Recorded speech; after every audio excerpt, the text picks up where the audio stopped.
मैं SC Dubey life coach प्रस्तुत करता हूँ लाइफ चेंजिंग स्टोरीज का अगला भाग। कहानी का शीर्षक है संघर्ष। बहुत ही पुराने दिनों की कहानी है। परमात्मा उन दिनों बहुत करीब हुआ करता था। इतने फासले न थे, सीधी सीधी बात हो जाती थी। फासले आदमी ने खड़े कर लिए। अब सीधी बात करना बहुत मुश्किल हो गई। सीधी बात श्रद्धा में हो सकती है।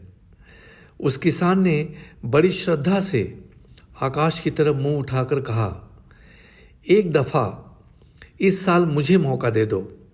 जिंदगी भर मैंने मौका दिया और तुम हमेशा जो भी किए उसमें कोई तुक नहीं है, कोई तर्क नहीं है। खेत लहलहा रहा है, खड़ा है कि पाला पड़ गया। ओले गिर गए, कभी ज़्यादा वर्षा हो गई, कभी कम वर्षा हुई। कोई नाप तौल ही नहीं है आपका। परमात्मा ने कहा, ठीक है, आने वाले वर्ष तू ही संभाल। और आने वाले वर्ष किसान ने संभाला और अपने तर्क से संभाला। न तो ज़्यादा वर्षा हुई, न ओले पड़े, न तूफान, न आंधी, न झंझावात उठे। सब बड़ी शांति से चला। खेत भी ऐसे बढ़े कि किसान की छाती फूली न समाई। इतने बड़े पौधे कभी न हुए थे, दुगने। आदमी छिप जाए उसमें, इतने बड़े बड़े पौधे। कोई बाधा ही नहीं आई थी। और बड़ी बड़ी बालें हुई थी उसके पेड़ में। जो अनाज के दाने थे वो काफ़ी बड़े बड़े थे। किसान को लगता था कि गेहूं की दाने भी होंगे तो दुगने तिगुने बड़े होंगे।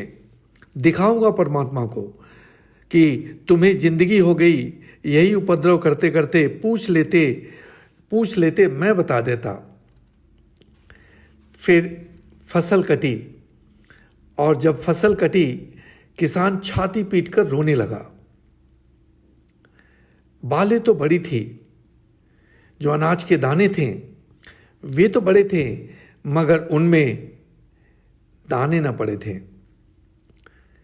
उसने परमात्मा से पूछा, यह माजरा क्या है? परमात्मा ने कहा कि तूने शीतलता दी, शांति दी, पर तूफान न दिए। बिना तूफान के दाने कैसे पड़ सकते हैं? बिना पीड़ा के प्रसव कैसे होता है? तूने सब सुविधा दे दी, मगर सुविधा में जीवन का जन्म ही न हुआ। तूने एक ही चकमक से आग पैदा करने की कोशिश की। इससे पौधे बड़े तो हो गए, मगर बेकार हो गए। तूफान भी चाहिए था, आंधी भी चाहिए थी, पाला भी, और कभी ओले भी, कभी ज़्यादा वर्षा भी और कभी ज़्यादा धूप भी, ताकि हमेशा चुनौती रहे, चैलेंज रहे लाइफ में। ये बालें बढ़ ना पाई, इनका संघर्ष ही ना हुआ प्रकृति के साथ, इनके जीवन में द्वंद्व ही ना आया। और जीवन में कभी भी प्रोग्रेस बिना संघर्ष के, बिना द्वंद्व के होता ही नहीं। आप देखते हो, धनपतियों के जो बेटे हैं अक्सर बहुत बुद्धिमान नहीं हो पाते। कारण इतना ही है कि न तूफान, न आंधी, न पाला, सब सुविधा, सब सुरक्षा। जिंदगी में कोई चैलेंज ही नहीं। फिर चैतन्य को जगाने का अवसर ही नहीं मिलता। चैतन्य जगता है जैसे चकमक से आग पैदा होती है। द्वंद्व चाहिए, द्वंद्व का फिर स्वीकार भी चाहिए। जब हम जिंदगी में अपने चैलेंजेस को स्वीकार करते हैं तो हम और भी परिपक्व होते हैं और भी मैच्योर्ड होते हैं। जीवन में भी जो अनुभूतियाँ मूल्यवान हैं उनको उतना ही संभालना होता है, उतने ही प्रेम से उनको संभालना होता है। अगर छोटे से भी अनुभव हो तो उन्हें संभाले, वैसे ही जैसे आपने पूछा कैसे संभाले।